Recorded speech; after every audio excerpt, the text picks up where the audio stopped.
अस्सलाम वालेकुम जी प्यारे दोस्तों की हाल तुहाडा सारे दा। ਮੈਨੂੰ ਉਮੀਦ ਹੈ ਕਿ ਤੁਸੀਂ ਸਾਰੇ ਠੀਕ ਹੋਗੇ। ਮੈਂ ਅੱਜ ਦੀ ਵੀਡੀਓ 'ਚ ਲੈ ਕੇ ਆਇਆ ਹਾਂ ਤੁਹਾਡੇ ਵਾਸਤੇ ਇੱਕ ਨਵੀਂ ਚੀਜ਼ ਜੋ ਕਿ ਪਿੰਡ ਦੇ ਵਿੱਚ ਜਾਨਵਰਾਂ ਦਾ ਚਾਰਾ ਕਿੰਜ ਸਟਾਕ ਕਰਦੇ ਹਨ। ਠੀਕ ਹੈ, ਇਹ ਵੇਖੋ ਧੜ ਬਣੀ ਹੋਈ ਹੈ। ਠੀਕ ਹੈ, ਪੂਰੇ ਸਾਲ ਦਾ ਰਾਸ਼ਨ ਜਾਨਵਰਾਂ ਵਾਸਤੇ ਇਹਦੇ 'ਚ ਸਟਾਕ ਕੀਤਾ ਗਿਆ ਹੈ ਤਾਂ ਕਿ ਬਾਰਿਸ਼ ਦੇ ਦਿਨਾਂ 'ਚ ਜਦੋਂ ਪੱਠੇ ਨਹੀਂ ਵੱਢੇ ਜਾਂਦੇ ਤੇ ਫਿਰ ਲੋਕੀ ਇਹ ਤੂੜੀ ਪਾਉਂਦੇ ਹਨ। ਠੀਕ ਹੈ, ਹੋਰ ਕੋਈ ਚੀਜ਼ ਚੋਖਰ ਵੰਡਾ ਛੰਡਾ ਪਾ ਕੇ ਜਾਨਵਰਾਂ ਨੂੰ ਦਿੰਦੇ ਨੇ। ਠੀਕ ਹੈ, ਤੇ ਮੈਂ ਹੁਣ ਤੁਹਾਨੂੰ ਵਿਖਾਵਾਂਗਾ ਅੱਜ ਦੀ ਵੀਡੀਓ ਵਿੱਚ ਕਿ ਤੂੜੀ ਕਿੰਜ ਸਟਾਕ ਕਰਦੇ ਨੇ ਸਾਲ ਵਾਸਤੇ।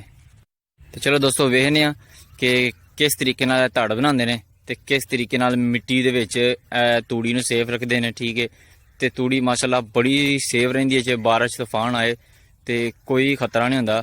ਠੀਕ ਹੈ, ਕਿਸਾਨਾਂ ਨੂੰ ਫਿਰ ਜਦੋਂ ਮਾਲ ਡੰਗਰ ਜਿਨ੍ਹਾਂ ਰੱਖੇ ਹੈ ਉਹਨਾਂ ਨੂੰ ਜ਼ਰੂਰਤ ਪੈਂਦੀ ਹੈ ਤੂੜੀ ਕੱਢ ਕੇ ਲੈ ਜਾਂਦੇ ਨੇ। ਤੇ ਚਲੋ ਆਓ ਤੁਹਾਨੂੰ ਵਿਖਾਉਂਦੇ ਹਾਂ ਕਿ ਕਿਸ ਤਰੀਕੇ ਨਾਲ ਇਹ ਧੜ ਬਣਾਉਂਦੇ ਨੇ ਤੇ ਕਿਸ ਤਰੀਕੇ ਨਾਲ ਇਹ 'ਚ ਸਾਲ ਦਾ ਪੂਰੇ ਦਾ ਜਾਨਵਰਾਂ ਜੋਗਾ ਰਾਸ਼ਨ ਹਿਫਾਜ਼ਤ ਨਾਲ ਰੱਖਦੇ ਨੇ। ਜੀ ਦੋਸਤੋ ਇਹ ਵੇਖੋ ਲੱਗੇ ਨੇ ਚਾਚੇ ਧੜ ਬਣਾਉਣ। ਠੀਕ ਹੈ, ਇਹ ਫਿਲਹਾਲ ਤੂੜੀ ਇਕੱਠੀ ਕਰਨ ਦੇ ਨੇ। ਠੀਕ ਹੈ, ਤੇ ਇਹਨਾਂ ਧੜ ਨੂੰ ਇੱਕ ਲੈਵਲ 'ਚ ਕਰਨਾ ਬਿਲਕੁਲ ਅੱਗੋਂ ਪਿੱਛੋਂ ਸਾਰੀ। ਠੀਕ ਹੈ ਨਾ, ਇਹ ਵੇਖੋ ਆਸਤਾ ਆਸਤਾ ਇੱਕ ਸ਼ਕਲ ਹੀ ਤਿਆਰ ਕਰਦੀ ਪਈ। ਤੁਹਾਨੂੰ ਮੈਂ ਵਿਖਾਉਣਾ ਥੋੜਾ ਅੱਗੇ ਹੋ ਕੇ ਤੇ ਵੇਖਿਆ ਜੇ ਇੱਕ ਅਸਲ ਦੀ ਸ਼ਕਲ ਬਣਦੀ ਪਈ। ਠੀਕ ਹੈ, ਲੰਮੀ ਜੀ ਲਾਈਨ ਦੀ ਬਣਾ ਰਹੇ ਨੇ।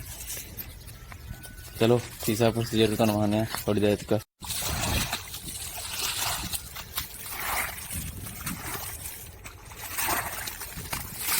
ਜੀ ਦੋਸਤੋ ਆ ਵੇਖ ਸਕਦੇ ਕਿ ਫਿਲਹਾਲ ਤੇ ਇੱਕ ਪਰਤ ਕਰਦੇ ਨੇ ਪਏ, ਇੱਕ ਲੇਅਰ ਹੋ ਰਹੀ ਉੱਤੇ ਪਤਲੀ।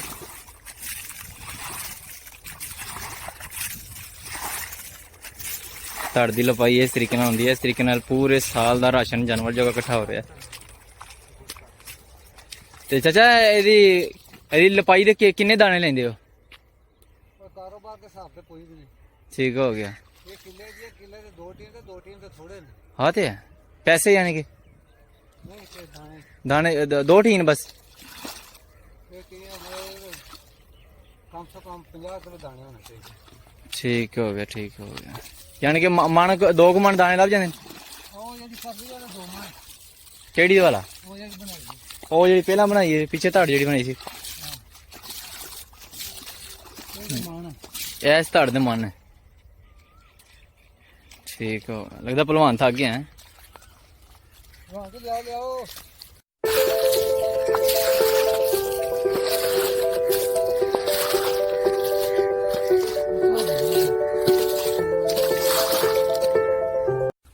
ਜੀ ਦੋਸਤੋ ਵੇਖੋ ਕਿ ਮੋਟਾ ਘਰ ਰੈਡੀ ਹੋਣ ਲੱਗਾ ਹੈ ਇਹਦੀ ਡਬਲ ਲਪਾਈ ਵਾਸਤੇ। ਠੀਕ ਹੈ, ਤੇ ਚਾਚੇ ਲੱਗੇ ਨੇ ਸੀ ਵੇਂਦੇ ਪਏ ਦੂਰ ਖਲੋ ਕੇ ਕਿ ਹੁਣ ਗਰੀਆਂ ਕਿੱਦਾਂ ਦੇਣੀਆਂ ਨੇ। ਚਾਚਾ ਇੱਥੇ ਨੁੱਕਰ ਤੇ ਸਟਾਰਟ ਕਰਨਾ ਫਿਰ ਹੁਣ ਡਬਲ ਕੋੜੇ ਤੋਂ ਹੀ ਸਟਾਰਟ ਕਰਨਾ। ਉਹ ਸਮਾਂ ਕੇ ਖਤਮ ਇੱਥੋਂ ਸਟਾਰਟ ਹੋਇਆ। ਲਓ ਜੀ ਦੇਖੋ ਨਾ ਲਪਾਈ ਹੁਣ। ਜੀ ਦੋਸਤੋ ਵੇਖੋ ਹੁਣ ਡਬਲ ਲਪਾਈ ਹੋਣ ਲੱਗੀ ਤੇ ਇੱਥੇ ਇਹ ਹੁਣ ਧੜ ਦਾ ਐਂਡ ਹੋ ਜਾਣਾ। ਠੀਕ ਹੈ, ਤੇ ਨਾਲ ਵੇਖੋ ਚਾਚਾ ਦੀ ਤੂੜੀ ਲੈ ਕੇ ਜਾ ਰਹੇ ਹਨ ਜਿੱਥੇ ਕਿ ਬੱਚੇ ਲੱਗੇ ਹਨ ਤੇ ਨਾਲ ਹੀ ਬੱਚੇ ਨਸਦੇ ਨੇ ਤੇ ਮਾਸ਼ਾਅੱਲਾ ਪਿੰਡ ਦਾ ਬੜਾ ਹੀ ਸੋਹਣਾ ਮਾਹੌਲ ਹੈ। ਰੰਗ ਬਰੰਗ ਉੱਡ ਰਿਹਾ ਤੇ ਖੂਬਸੂਰਤੀ ਇਸ ਟਾਈਮ ਲੋਡੇ ਵਾਲਾ ਵੇਲਾ ਸਾਰਿਆਂ ਦਾ ਵਾਸਤਾ ਹੋ ਗਏ ਜਾ ਰਹੇ ਨੇ ਜਾਨਵਰਾਂ ਵਾਸਤੇ ਤੂੜੀ ਲੈ ਕੇ। ਤੇ ਜੀ ਦੋਸਤੋ ਤੁਸੀਂ ਵੇਖ ਸਕਦੇ ਧੜ ਵੀ ਕੰਪਲੀਟ ਹੋ ਗਈ ਤੇ ਇਸ ਦੇ ਨਾਲ ਮੈਨੂੰ ਦਿਓ ਇਜਾਜ਼ਤ। ਇਨਸ਼ਾਅੱਲਾ ਮਿਲਦੇ ਹਾਂ ਨੈਕਸਟ ਵਲੌਗ 'ਚ। ਤੇ ਮੇਰੇ ਚੈਨਲ ਨੂੰ ਲਾਈਕ ਕਰੋ, ਕਮੈਂਟ ਕਰੋ, ਸਬਸਕ੍ਰਾਈਬ ਕਰੋ ਤਾਂ ਕਿ ਆਉਣ ਵਾਲੀ ਹਰ ਇੱਕ ਵੀਡੀਓ ਤੁਹਾਨੂੰ ਬਾਅਦ ਤੱਕ ਮਿਲ ਸਕੇ। ਤੇ ਇਨਸ਼ਾਅੱਲਾ ਮਿਲਦੇ ਹਾਂ ਨੈਕਸਟ ਵਲੌਗ 'ਚ।